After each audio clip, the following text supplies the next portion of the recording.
What a wonderful, wonderful time.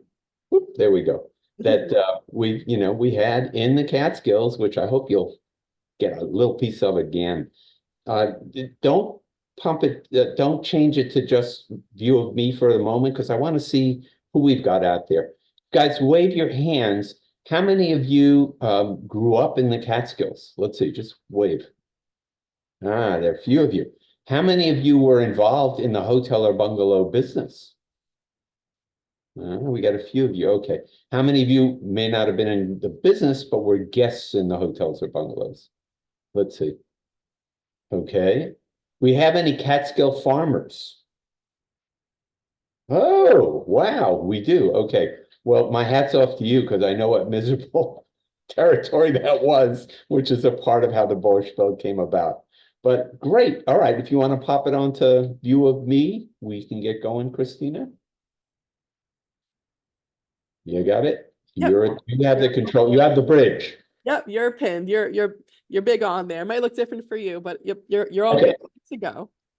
All right, that's great to know. Well, thank you all for being here today. And again, thanks to the Time in the Valleys Museum in Grahamsville for putting this on. You know, it's a wonderful opportunity to renew some old acquaintances and to make some new ones and to really share some of that wondrous time that was then but will never be again of what we call the Borscht Belt. And that's my upbringing. It's so much of who I am.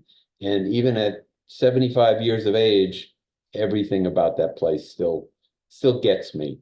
Some years ago, I was giving a talk not about the Catskills, and my CFO came up to me and he said, "You can take the boy out of the Catskills, but you can't take the Catskills out of the boy." So you're going to get a bit of that today, and that's fantastic that you're here. I want to share something with you. Some of you may have had the opportunity to read my good friend Patty Posner-DeBouche's her book, which was wonderful and was part of the stimulus for me writing mine. And before Patty published, she had asked me, among a few other close friends of hers from the hotel and from the hotel business, to write a little something about what it was like growing up there. And she did publish those in her book, which I do recommend to you, as well as my own. And I'd like to read something to you. And it kind of characterizes my book and my feeling about this wonderful place, the Catskill Mountains of New York, and especially the Borscht Belt, which was there for some time. So I called it We Live Two Lives Together. We lived two lives together, one riotous short span of the Catskill resorts season, the other 9 months of sublime country living. I loved them both, though much of the winter was spent longing for the blessed summer. Paintbox fall with their gorgeous, warm, crisp days, butterflies and wildflowers, followed by wood smoke and the crinkle of the leaves beneath our feet in the woods or the streets. School and small town life, familiar, accessible, steady, and seeming to be there forever. Dark winter cocooning from the snow, the town alight amid the too early evenings in clearer slush, light sparkling from the ice crystals that made the bare trees into chandeliers on mornings of low-rising suns, sledding on snow days to the music of tire chains on the roads. Short and hopeful spring, when streams ran icy even as the snow melted and the land warmed to its future. Waiting weekends for the city folks to nose into closed hotels and bungalows, testing the merchandise before buying their vacation breaks. Greening woods before warm showers and the flies and the guests would return in swarms. Then the magical season of summer, oiled bodies cooking in the sun by the pool, kids splashing and flashing their joy at camp. Romance by the week and the weekend, loves won, lost, and forgotten. Massive menus, all you could and did eat. Comics and tumblers and rumba bands, bands of teens playing baseball and ironing one another through puberty.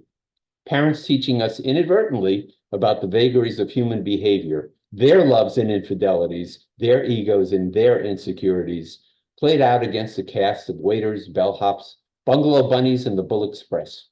Colored spotlights illuminating the fantasy of hotel architecture and hotel life and hotel promise on endlessly long evenings.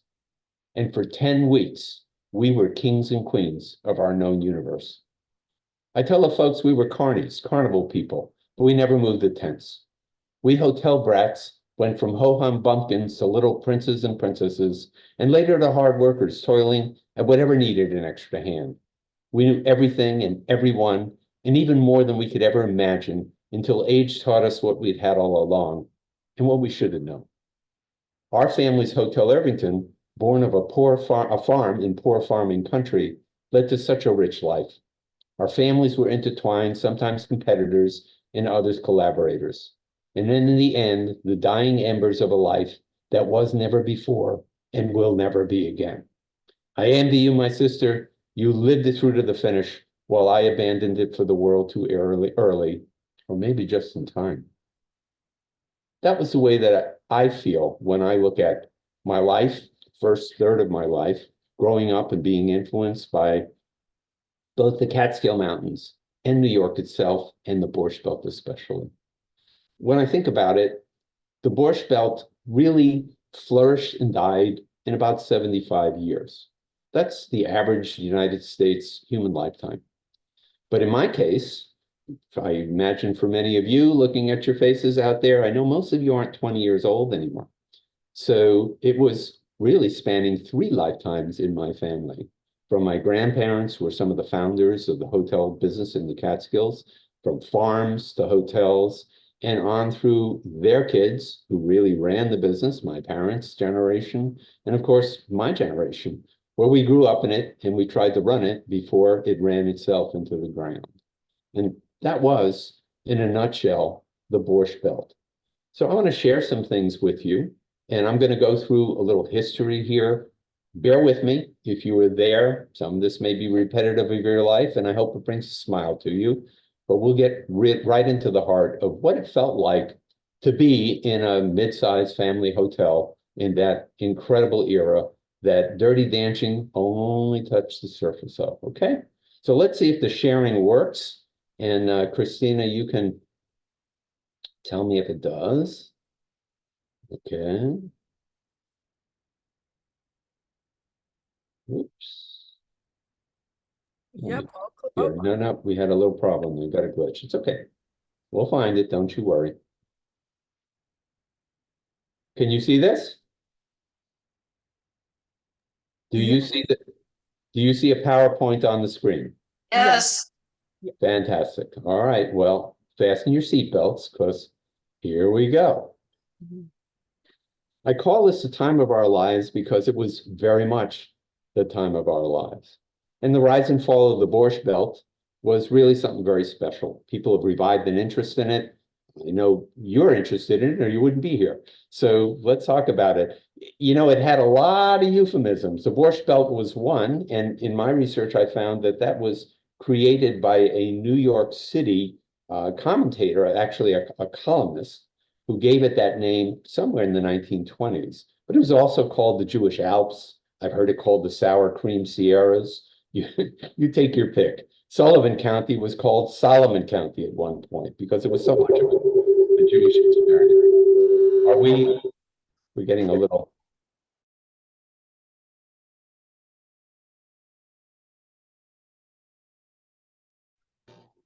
So I think if you can hear me, we've got feedback going there, Christina. Yes, I had a participants again, so I muted you as well. I apologize. Okay, can you hear me now? You certainly can. Okay, I want to make sure that I'm not creating the feedback. I think probably most of you have seen the movie Dirty Dancing. And the first time I saw it, I said, oh, that's Hollywood. That's not the Borscht Belt. And then I thought about it and I looked through the lines and everything. And I said, well, I guess half of that was real. And the more I thought about it, the more I realized that so much of it was real, but it was really anything but the whole story of the Borscht Belt. Now, recently, I think many of you are aware of the series, The Marvelous Mrs. Maisel, and she revived a lot of interest in there because as a Jewish comedian, she had to go up to the Catskills. But really, in the beginning, we're talking about the mountains. And as Christina was talking about, many of you may not realize that the Catskills were one of the first frontiers of America. People were gathered around the coasts. They were in coastal cities and enclaves, New York City probably being one of the most prominent one, in America in the early years of our country. And their frontier was the Catskills. It was the first set of mountains that they ran into that were something to be tamed, a place to come, a place to live, a place to grow, and hopefully to create a new nation. The Dutch actually predated the English. I think if you know your New York history, you'd know about the Dutch settlements in what was New Amsterdam, and those went right up through the Catskills, which is frankly where we get the name Catskills. Early in the 1800s, a number of authors started to publish things about and from the Catskills. The Headless Horseman of Sleepy Hollow that most of us grew up with as a tale. That's Washington Irving, one of our most famous early American authors. But there were others that, that went up there as well. James Fenimore Cooper, there were quite a few. And it wasn't just the writers, it was also the Hudson River painters. Hudson River painters, even though that's their name, because they were painting the Hudson Valley, got a look at what borders the Hudson Valley to the west, which is the Catskills, and they wandered into there painting some extraordinarily beautiful pictures. And they went from there to actually publicize the farther western wildernesses of the United States as a way of getting people to move out there, take a look around, maybe try to settle. But they started with the Catskills. Somewhere around the 1828, I guess it was, the Delaware and Hudson Canal was opened, and it was a part of the water-based transportation and economic system that was the height of technology in those early areas. Delaware and Hudson ran through the Catskills, and it helped open up the area between those two major rivers. Back in the late 1800s, when people were stuffed into the cities, which were really just, they were like Petri dishes for tuberculosis and everything else you could name, what the doctors would say to folks is, go up to the clean, cool, crisp air of the mountains, and that will help your lung diseases. And so in 1878, a major establishment and institution was opened in Liberty called the Loomis Sanitarium. It wasn't the only one. And people came up not just for their health, but really at some point for their recreation. And by 1903, it wasn't easy to get up to the Catskills, It took a long time. It's a journey. But once the railroad went through, the O&W, then they started really to publicize the wonderful life, the summers you could have, the vacation homes you could have up in the Catskills. In the beginning, really, it was the Catskill Mountains. So the question that people ask is, how did we go from the Headless Horseman to Dirty Dancing? It's quite a different tale. Well, let's start with something that I think those of you who are already up there know. But when I'm out here on the West Coast explaining to people about the Borscht Belt, I have to make this distinction. So that big red blob in the middle is the Catskill Mountains. I think most of you will recognize the map. It's very close to major metropolitan areas all along the East Coast. And it actually is enshrined in the New York State Constitution, along with the Adirondacks, as a place that needs to be kept forever wild. That was the first time, really, national kind of parks came into being, and it started pretty much with the Catskills and the Adirondacks in New York. And we usually say, when we talk about the hotel era, and they did say in those days, we're coming up to the mountains, we're going to the mountains. But you weren't really going to the Catskill Mountains. Where you were really going was in that little blue quadrangle there, and that was the Borscht Belt. Now, it was the Catskills, but it was the basically Sullivan County or Ulster County, sometimes Delaware or Greene County. It was the foothills of the Catskills, and there we were. But when we talk about the Borscht Belt, we're talking about pretty much this triangle that you can see here. I try to explain to people that the small cities of Monticello, Liberty, and Ellenville, if you look at a triangle there, that is the heart of the Catskills. Now, that doesn't mean that there weren't Borscht Belt hotels farther out up into the mountains themselves, above Grainesville, or down to Wurtsboro and Highview in that area there, over to the east by Ellenville and the Shawangunk Mountains, or west, through Roscoe, heading toward the Delaware. But this was the heart of it. And right in the middle of it is where I grew up and where our hotel was, in that little portion that's marked as South Fallsburg. What's borscht got to do with it? I think probably most of you know what borscht is. It's beet soup. But the Catskills really did not start as the Borscht Belt, but they were a resort area. I think most folks don't know that the Catskills started to draw people for recreation as early as the middle 1800s. And John Burroughs, who was a poet and a writer and a naturalist, wrote a lot of pieces about it, popularizing what was brand new in America, and that was fly fishing. So there you are in the Catskills, you're near the Willowimock, you know, and the Neversink and the Delaware and all that. And they were the start of fly fishing in America. So people who suddenly had a little bit of wealth could come up and spend time fly fishing in our streams. Very famous. There were country retreats. You got to think of sort of rural palaces that very wealthy people from New York and Philadelphia built up in the mountains as their retreats. Not exactly the bungalows we knew in the Borscht Belt. And there were lots of hotels that followed them for the people who couldn't afford the palaces. It was very popular, whether you needed it for your health or you just wanted it for your mental health, to be able to go up to the Catskills. Take that journey and enjoy the weather, the cooler weather, enjoy the fresh air and everything else at hand. Well, those hotels were not the Borscht Belt. In fact, they were probably a hotbed of anti-Semitism because almost all of them had a sign up or would enforce a policy that said no Hebrews allowed. And that changed because something else was going on at the same time. There was a tradition in the late 1800s during the time when pogroms were taking place all across Eastern Europe. It was very, very dangerous time for Jews in the old world.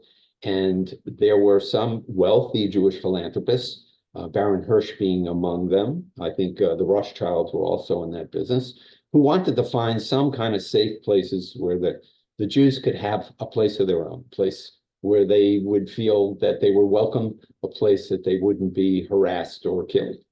And so one of these settlements was started by the Jewish Agricultural Society. And between the 1890s and the 1920s, they were financing anybody who wanted to go up to the Catskills. They were doing this, by the way, for other parts of the world. They were doing it in South America, they were doing it in Africa, they were doing it all over. But one of their settlements was in the Catskills. So if you were Jewish and you said, I want to be a farmer, then they would finance you to come up to the Catskills and try to be a farmer. You can see the picture there of the Jewish Farmer magazine. I mean, this was a thing. As it happens, most of those folks going up there were not really farmers. They were just looking for a way to establish themselves. And they really didn't know much about farming at all. And if they had, they probably wouldn't have settled in the Catskills because that short growing season in the cold, stony soil didn't lend itself very well to that. But what it did lend itself to was renting rooms to the city folks who wanted to come up for their health and their recreation. And so the farmers started to rent rooms in their barns. Remember, if you were a Hebrew, you weren't getting into all of those hotels that were in the Catskills, some of which were very modern for their time and very chic. There are, and always were, all of these other resorts in the Catskills that were not part of the Borscht Belt because they were not really of the Jewish tradition. And some of them still exist. For example, Villa Roma out in the Roscoe area, which is Italian in its origin, very much like a Catskill resort, like a Borscht Belt resort, but it was not a Jewish resort. So what the Borscht Belt was is 75 years of Jewish resort culture that not only influenced the people in New York City and the surroundings, but actually influenced all of America. People ask, why did people go up to the hills? Well, this is kind of easy. All of the massive ethnic immigration that filled up New York City and the eastern cities during the late 1800s pushed people into these crowded situations. You can see this is a street in New York City. That's probably a wide open street compared to the tenement situation that most people were living and working in.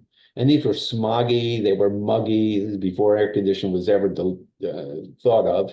And they were really incubators for all kinds of diseases, in particular tuberculosis. there was ethnic segregation, not just for African Americans in the United States, right up until the Civil Rights Bill of 1964. A lot of people do not realize that the Civil Rights Bill not only emancipated African Americans in the United States or people of color, but it also emancipated in some ways, for using any public accommodations, the Jewish Americans who had been largely excluded from country clubs, from hotels, from restaurants, pretty much the same as the African Americans were. They didn't have easy access to everywhere. And as these immigrants were getting their lives together and developing their businesses, getting a little affluence, they needed a place to go. They also wanted to have a place to recreate. And that's how the Borscht Belt began, by Jewish folks trying to find a place where they too could enjoy the mountain air. And they did. Parts of this that I think are more obscure, there are really four things that fueled the heyday of the Catskills. And there were two major eras. One was in the 1920s, and the other is my era, which was the 1950s and 60s. Crime was one of the first things that actually helped make the Borscht Belt come about. Prohibition and gambling were making opportunities for mobsters really to make a ton of money, and they needed to put it into mainstream businesses.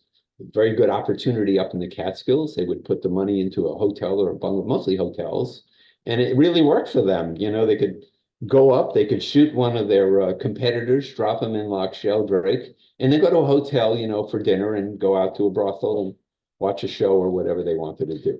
They did pretty well up there. I don't want to cast aspersions. I think most of you know about the famous Concord Hotel. The Art Winarick, who built the Concord Hotel into the massive fortress hotel it was the proprietor of a major hair tonic company called Jerris. If you think about it, in those days, everybody, especially the men, put hair tonic in their hair, and the major component was alcohol. So look at that number, the 1920s, and think about alcohol, and I'll let you figure out some of the rest. But Murdoch Incorporated operated and financed some of the early days of the Catskill hotels, and Bugsy Siegel was involved in both the Catskills and Las Vegas. Gee, what a coincidence. Somewhere around 1905, one of the first Jewish families that really just had, you know, rooms in their barns, rooming houses, was finally able to buy one of the old Gentile hotels from the proprietors there. And that started the major Catskill expansion, because all of a sudden, Jews were able to start buying these hotels. And as they did, a lot of the folks, the owners who were anti-Semitic, actually sold out to them. They wanted to get out of the business, get out of the area, and boom, you get the 1920s expansion of the Borscht Belt. Entertainment was also a part of what blew it up. Probably most of you know the Borscht Belt for the famous entertainers who were there. You got Sid Caesar, Jerry Lewis, Jackie, you know, you could name it. But it all started really with vaudeville and Yiddish theater and summer stock. And then because they were so close to the major entertainment capital of the United States and the world, which was New York City at the time, Broadway, radio, and then finally TV people were coming up there. I live in the San Francisco Bay Area. The retiring conductor of the San Francisco Symphony is Michael Tilson Thomas. He is the grandson of the Tomaszewskis, who are famous vaudeville proprietors, who set up vaudeville and Yiddish theater in the Catskills. And from there, all of this entertainment explosion grew. Food. All right, what you got popping up here. This is my Hotel Irvington. This is a small menu. Probably some of you are wondering why I said small, because this is a dinner menu and it was always smaller than the lunch menus. The lunch menus are about twice this size. You know, you'd have 5 or 6 different kind of juices, borscht and shab, and, you know, at least 1 or 2 other kinds of soups. You would have at least 5 cold dishes, 5 hot dishes, and then you would have your pickles and all your side dishes. You would have several choices of desserts and beverages, etc. Food was a major contributor to what made the Borscht Belt go. And last but definitely not least, sex. Unfortunately for you, Christina said, I can't show you pictures of sex, so you're out of luck on that one. What happened to make the Borscht Belt happen was those farmers who weren't able to make it really in farming started to rent rooms in their barns. And that was around late 1800s, turn of the 20th century, became very popular. My family, the Sharlows, did exactly that. They had a farm in Woodridge and they started that. And eventually, as with many, they would build what was called a cook-alane. A cook-alane is Yiddish for cook alone. And just think of them as rooming houses where people had separate bedrooms, but they would share the bathroom facilities and they would share a kitchen, but they would not be eating the same meal as you would in a hotel or a restaurant. And from those, people started to buy into or build actual hotels and bungalow colonies. They really exploded in the 1920s. The Sullivan County Hotel Association was extremely active. You can see all the signs, I think many of you may remember from the roads, of the hotels in the 1950s. And that was the golden era, the 1950s and 60s. So they went from small family hotels after the farms to some of the largest resorts in the world. And this is a picture, I believe, of Grossinger's, which was major. They had their own ski hills, their own golf course, they had their own post office, and they had their own airport. And this one is of the Concord, which had at least 3 outdoor pools and 1 indoor pool. They had their own riding stables, their golf course, all this kind of stuff. They had a shopping center in the basement, amazingly huge. The Concord is arguably, or at the time, was arguably, if not the largest hotel in the world, one of the very largest hotel in the world. And this is just looking at, what a casino, a nightclub would look like in one of those. When I started to be aware of what was going on in the Borscht Belt post-World War II, again, the golden era of the Borscht Belt, that little triangle and smaller communities around it that I showed you on the map had literally the greatest concentration of hotels in the world. In 1953, the Times reported there were over 538 hotels, 1,000 boarding houses and bungalows, totaling almost 50,000 rooms. And my mother always said to me, yeah, in the Hotel Association, we had close to 2,000 establishments, and it was very clearly well documented. Over 1 million visitors annually.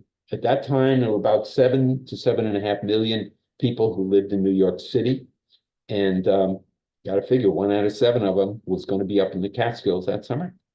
Probably some of you. And I grew up in a hotel family.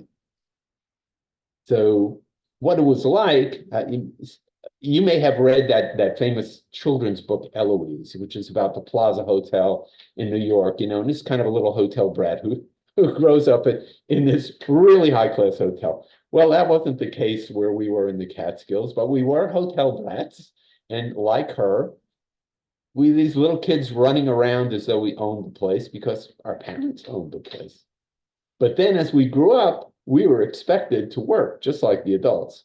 And you did everything, you made the beds, you shined the shoes, you were the lifeguard, anything that needed to be done, the hotel owner kids were going to get to do. And that's where many of us learned a variety of trades that stayed with us. We owned the Irvington Hotel, or the Hotel Irvington, or the New Irvington Hotel. It went by various names. In South Fallsburg, it was right in the middle of the Borscht Belt geographically. It was arguably the biggest hotel operation between the Rivoli Theater in South Fallsburg and the Flagler Hotel, which is one of the older, more famous ones, up Hotel Road towards Fallsburg or Old Falls. We were 4 families and 3 generations working together in the business. The Hotel Irvington had actually 55 acres, much of it wooded and not covered with the buildings. But we had gardens and woods, and we were near a bend in the Neversink River, and we were right on Route 42, the heart of the Borscht Belt. We had 150 rooms in 10 buildings right on the main road. But we also, unusually so, we're not just a hotel, we were a bungalow colony. We had 65 bungalows by the time I was in college. And that made it a very large establishment. We had American plan dining, which meant 3 meals a day. And Friday and Saturday night is basically 4 meals because you had a cocktail party. So we would serve 350 or more guests at each sitting in the main dining room. You go to a restaurant today and they're struggling to serve 50 people. Imagine what it was like to serve 350. And it's all you can eat. You could eat everything on that menu I showed you. You could taste everything. You could order it as much as you wanted. You could just plain pig out. And that was one of the attractions of the hotels in the Catskills, that American plan dining. And I'd say 350 guests, but on the weekends in June before the main season, and then again for the Jewish holidays in September and October, we would also rent out the guests and they would pile into, rent out the bungalows, and they would pile into the dining room as well, which meant we were feeding about 550 people at a time. And boy, did they eat. We had pretty much what you needed. We had one of the early Olympic swimming pools in the area. We had sports fields. We didn't have a golf course at the Irvington, but we had access to 2 municipal courses, the Tarry Bray, and I forget the name of the other one that we had. We certainly had a nightclub and casino, bar, canteen, teen lounge. And the big thing that we had that made us sort of a center in that part of Route 42 was we had outsized entertainment for the size hotel that we were. You had day and night entertainment with tumblers all day long. You had the band, live band playing all the time. You had 7 nights of shows per week.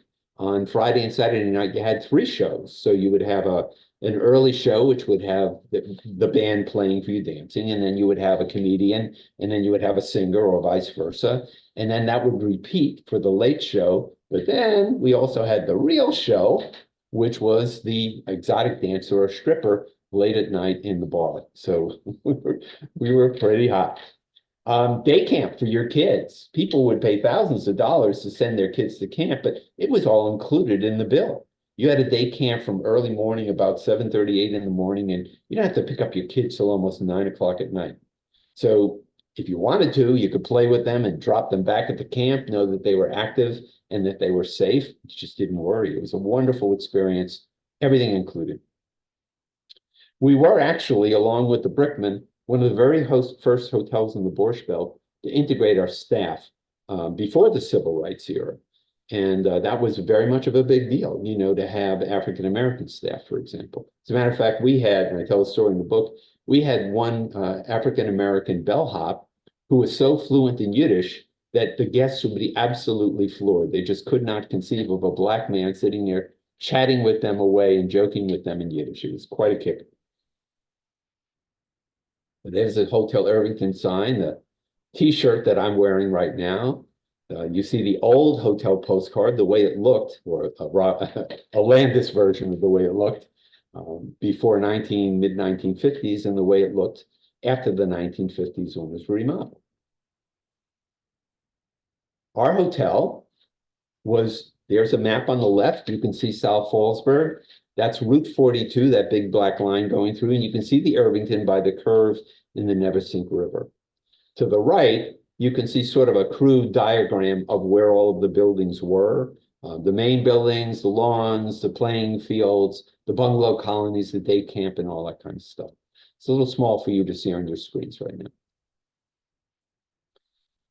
And these were my grandparents who started as farmers in Woodridge and built the hotel. On the left, my grandfather, Herman Sharlow, and on the right, my grandmother, Rachel Sharlow.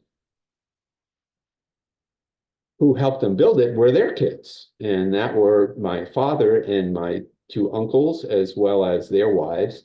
And interspersed in this picture are 2 of our Sharlowski, actually, relatives who survived the Holocaust back in Poland and who recontacted us in the 1950s here in the United States. So you can see all those grinning stuff.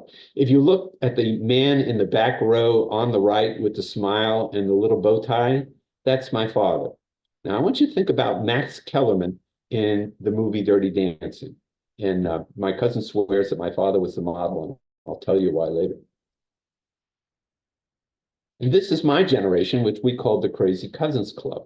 So out of those families, we had 8 kids. We were almost one every single year, making the teachers in our school nuts in different ways. On the left, the oldest of us, my cousin Sidell. In the middle, my younger cousin David on the left with the big fro. My gorgeous cousin Lonnie in the middle, who's a year older than me, and that's me with the beard on the right. This is taken at my wedding. And all the way in the picture on the right are my sisters and, you know, the rest of the crew. So this was the family. We were all there. I did tell you about sex, okay? So relax. I'm not going to show you any pornography. But sex was probably, other than food and entertainment, the biggest thing going on in the country. Because people came up there to have a date and have a mate. And boy, did they find it. A key thing in the Catskills and the Borscht Belt was the roles between the staff and the guests. In most hotels today, or many hotels in the world, in those kind of establishments, the staff and the guests do not mix. That was exactly the opposite in the Borscht Belt. Very often the waiters in the dining room, or you know, your lifeguard or the boys in the band, these would be college folks who were studying, they were taking their, you know, they were going to medical school or law school or whatever trade they were learning, and they were hot, and people came up to get to know them, and many people married them. It was quite a thing. So the staff and the guests not only did mix, but were encouraged to mix, which made for some interesting situations. Sex, I should say, the area was pretty wild. Some of you may think of a key club as kind of an intellectual fraternity. I know there are key clubs in Rotary, or is it Rotary? I'm trying to think of it. One of the big social organizations, and they're key clubs for scholarship, etc. This is not that kind of key club. But it was famous in the Catskills that some guy would put out a hat, and people would, the other guests, would drop their keys into the hat, and then someone else, everybody else, would pull out a key, and whatever key you got was the room you were going to spend the night in. That is not common, but it was quite obviously there in the Borscht Belt. A major feature that I laugh about and we talk about in the book, but this is very real, were the bungalow bunnies and the Bull Express. People would rent a bungalow for the whole summer. They would send the women and children up there to enjoy it all week long. And the men would stay and work at their businesses, whatever jobs they had in the city, and they would come up only on the weekends. They were the Bull Express who would show up Friday night and they would leave Sunday afternoon. But all week long, many of their wives who were up there, remember I told you about the staff and the guests, were mixing quite freely with the staff. And this made for some rather difficult situations at points. I'm going to leave the rest of your imagination. Singles weekends were a common feature in all the hotels. And they advertised those singles weekends. It was a way to bring young or old folks up there to try and find someone to spend your life with. We cruised the hotels. People would drive back and forth, going from one hotel to another, one bungalow colony to another, looking for potential dates. So when I say Dirty Dancing wasn't kidding, I'm not kidding. It was really very much wilder than anything that you've seen on the screen. I love this ad. This is from Brown's. It's a very old one, but it says, looking for a bluebird. Looking for a bluebird? You might find it on Decoration Weekday weekend at the Browns, okay? The idea was that bluebird was a potential mate. This is not about, you know, bird watching. So with all that fun, a lot of folks ask, why did this whole thing collapse? Why isn't there anymore? What happened? And this is pretty well known, those of us who live there. First off, if you think about the cost structure involved in running all of this stuff in a short summer season of 10 weeks, all that major entertainment, you were getting all the Broadway and TV stars. It was very expensive. American planned food, 3 or more meals per day, all you can eat. And you're trying to do that in 10 weeks. That's a pretty tough business. And as these hotels began to compete with one another, some of them added winter facilities to try and do it all year round, which worked for a while, and then it finally also became too costly to sustain. So the cost is a part of why the Borscht Belt was collapsing. One of the biggest ones that most folks don't know is the Civil Rights Act of 1964. In the early 1960s, hotels were booming. Everybody came up there. Our little town of South Fallsburg had 1,200 people in the winter, or I should say the township of Fallsburg, I think, had 10 little hamlets with about fewer than 10,000 people overall. But at any given day in the summer, it would have 100,000 people. And so it was really, really busy. This was the place where Jews could go. On the other hand, in 1964, when the Civil Rights Act passed, it wasn't just African Americans who were able to go anywhere they wanted. Now it was Jews. They not only could go elsewhere with no one stopping them, but they didn't want anyone to stop them. They went themselves. And then there was cheap jet travel. This was the era when, you could really just get out there and, you could take a jet to Vegas, you could take a jet to Europe. And people really had that desire for new horizons. I certainly did. The people in my generation did. We weren't looking to do what our parents did. That was the old way. We wanted to get around the world. So what you see below is one of the last lines in the ending of Dirty Dancing, where the owner of the hotel, Max Kellerman, says, "It all seems to be ended. You think kids want to come with their parents and take foxtrot lessons? Trips to Europe. That's what the kids want." Well, if that sounds fanciful to you, not only was it true, but in 1962, about 5 years before the decline started to accelerate in the Catskills, in the peak, my father said almost the exact same words. Remember that guy with the little bow tie? He did. He had come back from one of the early jet junkets down into the Caribbean. And I was there when he said to my mother, this is ending. It's all going to go away. I see the end. And unfortunately, he was right. Because which would you pick? Your summer vacation at the Pine Grove Hotel, or under $300, you were going to fly Pan Am to Europe and be a citizen of the world. You know what happened. But before the Borscht Belt died, it left a lot of lasting impact on total American culture. And I would say to you that most Americans do not know the things that were carried over from the Catskills, largely through our connections with the entertainment world. There's a lot of Yiddish language and Jewish culture that, through what you saw on TV, filtered out into the wider American population.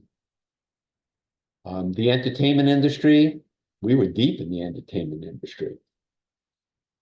So wherever you are, radio, TV, and Broadway, sports champions, singers and musicians, comedians, film industry folks, people came up to the Catskills like crazy. Pretty much everybody was everybody. I'm going to show you that. You might not realize that Club Med started out as a bunch of tents, people just sharing a very primitive kind of rustic camping vacation with one another in Europe. If you know Club Med today, or whatever has succeeded it, places like Sandals and those sort of all-inclusive resorts, what you see is something that's really an imitation, and it is not accidental, of the Borscht Belt culture. They even had their version of tumblers. And frankly, not only did Bugsy Siegel be involved in the Catskills and Vegas, but a lot of its early stars were doing both, at least before Vegas became much more chic than the Catskills. So I told you about Boris Tomaszewski and Yiddish theater. Comedians, everybody knows the comedians. Every comedian had to start in the Catskills. If you didn't do your time in the Catskills, you were going nowhere. You know some of these names. They might be too small on your screen, but Joey Adams, Woody Allen, Jack Benny, Milton Berle, Joey Bishop. You're going to know most of these names. Eddie Cantor, all kinds of folks who came up to the Catskills. They all cut their teeth there. And singers and dancers as well. The Barry sisters, Perry Como, Sammy Davis Jr., Bob Dylan, Barry Manilow, Neil Sedaka. All of these folks came up there. And this is just a short list, plus the athletes. If you know the stories of Kutchers, you'd know that Red Auerbach, who was a coach, was really running basically a basketball team at Kutchers. And, you know, Whitey Ford was up there, Hank Greenberg, who was actually a distant cousin of mine, Willie Mays, Will Chamberlain was not really, but working at with Red Auerbach at Kutcher's, Ty Cobb. I mean, you go through all this stuff. I remember seeing Buster Crabbe, you name it, the sports personalities were there. This is not, even though it's more than 160 names all told, this is not an exhaustive list because it doesn't include all of the rock groups and the acid rock groups before Woodstock that also played in the Borscht hotels. And there were a lot of other famous visitors who weren't entertainers, although they were entertaining.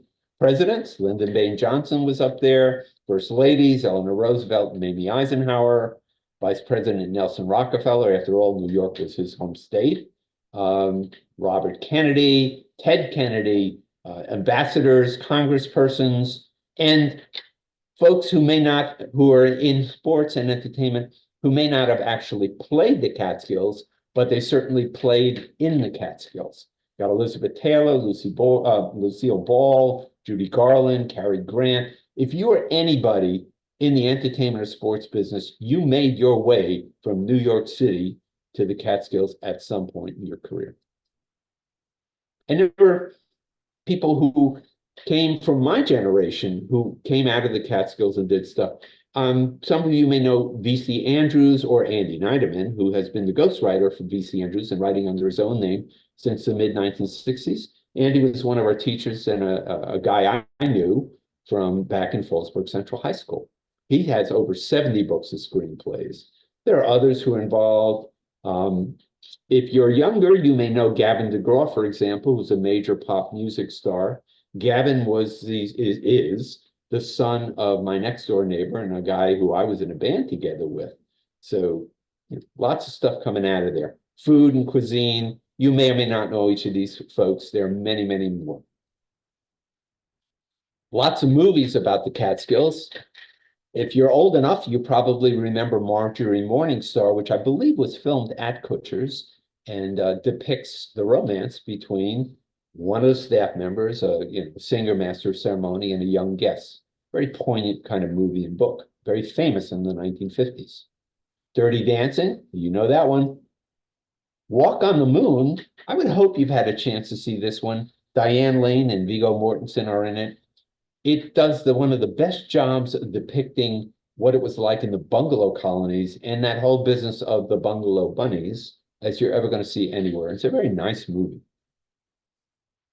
Woodstock, both movies on Woodstock, which was right up there in the Catskills. Mr. Saturday Night, that Billy Crystal did, shows very much what the life was like for the comedians who are such a part of it. Sweet Lorraine, again, a less known thing, was filmed at the Haydn, just down the street from the Raleigh and down not that far from the Concord. And Sweet Lorraine depicts the Borscht Belt life as people were getting out of the business in the 1970s. It's a beautiful and poignant picture of what the ending era of the Borscht Belt was like. And there are others. When Comedy Went to School, you name it. There are more than I could fit on this list. But in the end, after all that passed away, as you can see, these are pictures of this one on the right is of the pool at the Pines. The other one, I can't remember which hotel it is. Actually, you'd be lucky if you could even see this much of the derelict buildings left in much of the Borscht Belt of all of that magic era in those nearly 2,000 different establishments. Somebody I like who's involved in the Borscht Belt Hotel Marker Project, she's one of the movers, Marisha Scheinfeld, did a beautiful book about this, taking gorgeous photographs of the hotel wrecks, the ruins of the buildings. And as hard as it is for me to look at those, they certainly give you a vision of things that you might still be able to see up there today. But in the end, as I always say, you're only the hills.